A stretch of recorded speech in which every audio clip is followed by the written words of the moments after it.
Hello, I figured I'd make one more video before I hit the bed. I have work tomorrow, but not until around 7, so I guess I can fit one more in here without it ruining my sleep. So, I've been doing a lot of deep life thinking lately, and there's always things that hold me back from what I want to do, or how I want to act, or how I want to just be, period. For the last 2 or 3 years, I have had independence and freedom that I haven't had before. Um, for reasons I just won't discuss in this video here, but it's pretty much true for my case. So I figured I would start really dissecting my personality. And what I mean by that is really indulging in the research and the actions and everything of things that I enjoy or things that I like. Um, One of those would be alternative subcultures, primarily the Gothic subculture. Um, I've also kind of become interested in learning a little bit more about the punk lifestyle and that subculture because that's pretty much where Goth originated from. Goth is often called punk's melancholy sister or cousin, whichever term you want to use. The little less aggressive one.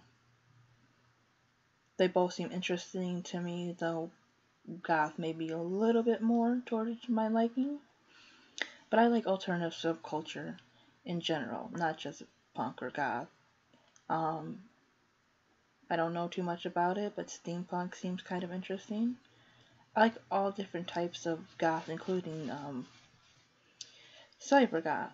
I'm also interested in lighter things like Fairy K, some Decora. Some Decora can get a little too out there with all the head decorations for me, but I like the basic concept of layering, the brightness of Fairy K. I love Lolita fashion. It looks very cute, and there is Goth Lolita. Spooky and cute. Um, I really don't know what interested me in this. I seen other people at school that were kind of gothy, kind of alternative, but it was more of an aesthetic. See, as I'm getting older, I'm much more into learning, into research, into finding out what things really are. And the whole goth thing, I was very misled on a lot of things. See, I knew of this person, and I won't say who they were, but they were older than me, which is the funny part, and they had no idea what the hell they were talking about. Now that I've done the research, I am no expert, please, don't think I'm saying that, but I know more about what goth is, what alternative things are, compared to what I knew when I was 15. Back then, goth revolved around complete aesthetics for me. Anything that was spooky or rock, dressed in black. Because that's how it was brought to me, or how it was explained to me, by this one person, who again is older than me, by over 10 years. To them, Evanescence was goth. Anybody that wore a lot of black was goth.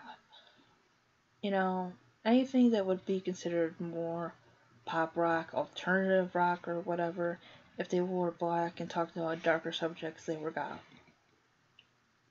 And I didn't know any better. I mean, I knew of some goth bands, but I really didn't understand the difference in the genre. And there is a genre of goth rock, and it is not new.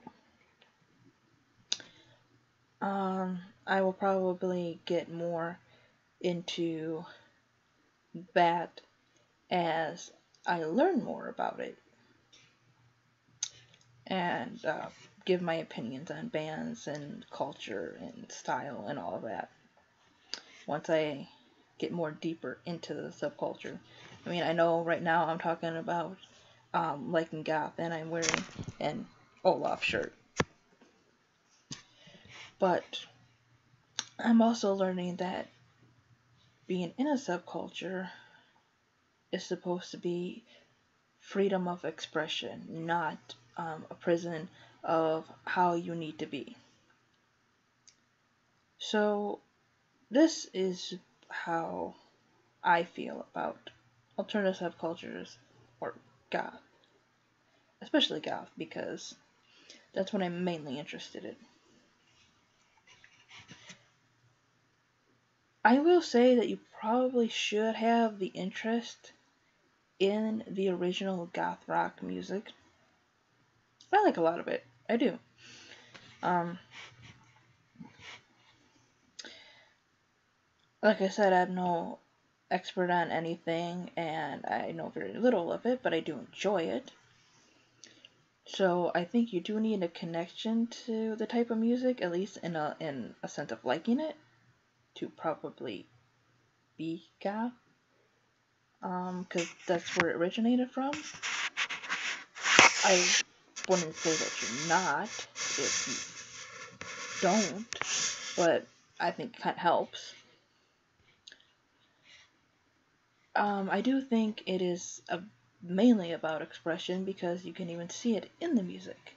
It is about the appreciation of the darker side. Not evil, but darker. Um, there's a lot interested in the spirit world and night and all kinds of misunderstood things that are hated just because they're not like other things, they're different. And yeah, to me it's a darker aesthetic. It's a deeper, poetic love for light and dark, um, books, music, all that other stuff. It doesn't always have to be just death and darkness and all that other stuff. I think there's light and beauty in darkness. Um, it's kind of hard to explain, but just look at some songs, look at some poetry. Um, Evanescence isn't a goth band, but a lot of their older music definitely have a pretty gothic feel. If you ever listen to the song Even in Death, I think that's a good example. It's dark, but sort of a love song in a way.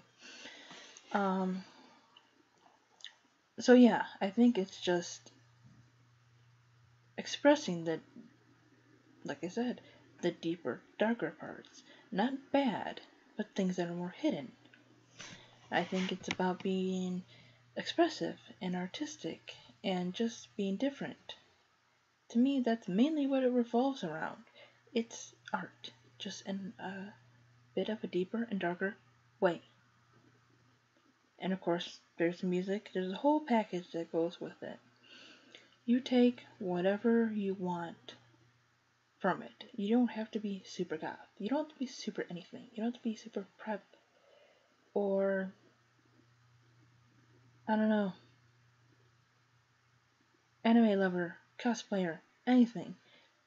You have the right to be in a subculture, but you don't have to be trapped in it. And that's kind of my thought on what goth is. I know I'm doing one-handed air quotes here, but I'm holding my laptop with the other hand, so I know that kind of looks ridiculous, so sorry about that. But yeah, that's kind of my thought on it, because what I was told about goth when I was younger wasn't that it was bad, but it was totally ridiculous. This person made it sound like a religious type of thing. where they believed in different colored stones and stuff. Yeah, I'm not kidding you. And of course, like I said, I did research and I know a lot more now. And while I do agree there is an aesthetic to it, there is an expression to it, you can't forget about the music. Or the history or anything else. And just because you are goth or one subculture doesn't mean that you cannot enjoy things from another. I think both goths and not goths have that problem. Not all. There's a lot that doesn't care either way. But you do have your a-holes once in a while. I haven't ran into too many of them yet, but like I said, I have not gotten into the subculture that deep yet, so we will see. Hopefully it won't. Most people are pretty okay with things. So, yeah, that's my little rambly video about what I think about goth. And what I think about it is also the reasons I like it. Because I love to write, and my writing can get kind of dark sometimes. Not super dark, but when I look back and read on some of it, I wasn't always in the happiest place. Now, don't get me wrong. Many goths are very, very happy. So don't think that's what I'm saying. What I'm saying is I'm very expressive in poetry. And I want to get into more gothic type poetry, more older style, because I think that would be kind of cool. And see, I'm rambling again, just because I really do like the subculture. I like literature. I like poetry, music, and all that. And I can just go on and on about these subjects because they are just fascinating to me. So, I will let you people go. This is what I think about goth. There you go. Bye bye.